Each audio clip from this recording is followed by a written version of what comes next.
روزا بخیر الله ایده و پیروز مبارک و زود کروانی که جورا قربان خواهی سبری و دابنه و جورانی روزا و پیروز مبارک جورا سیده گوشت قربان خواهی سبری و دابنه و جورانی ایده و پیروز مبارک و گوشت جوازیده و ایمان رایتا ما قبول کرد و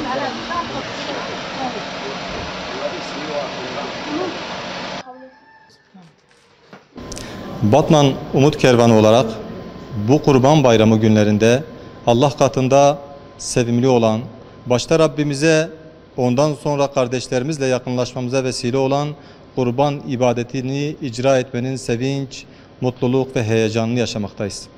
Batman Umut Kervanı, insani yardım alanında birçok konuda olduğu gibi kurban ibadeti organizasyonundaki planlama, hizmet, güvenilirlik ve şeffaflık konusunda da toplumsal kabulünü tescilleyerek marka haline gelmiş bir kurumdur.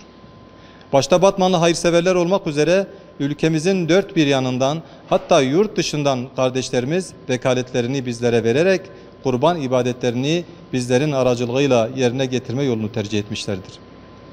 Bizlere verdikleri vekaletle bu hayırlı hizmeti yapmamıza vesile ve aracı olan tüm kardeşlerimizden Allah razı olsun. Rabbim vekaletle yerine getireceğimiz kardeşlerimizin kurban ibadetini dergah-ı izzetinde kabul ve makbul eylesin inşallah. Geçen yıllarda olduğu gibi bu kurban bayramında da bayramın birinci gününden itibaren sağlık, hijyen ve salgın tedbirlerine azami derecede riayet ederek vekaletlerini almış olduğumuz yüzlerce kardeşimizin kurbanlarını kesmiş bulunmaktayız.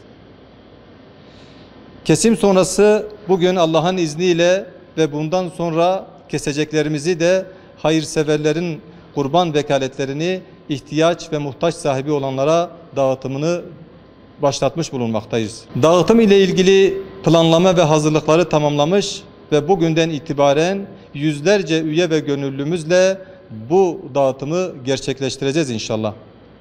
Tekrar bu münasebetle tüm kardeşlerimizin Kurban Bayramı'nı tebrik ediyorum. Bayramın şehrimize, ülkemize ve İslam alemine hayırlar getirmesini Cenab-ı Allah'tan niyaz ediyorum.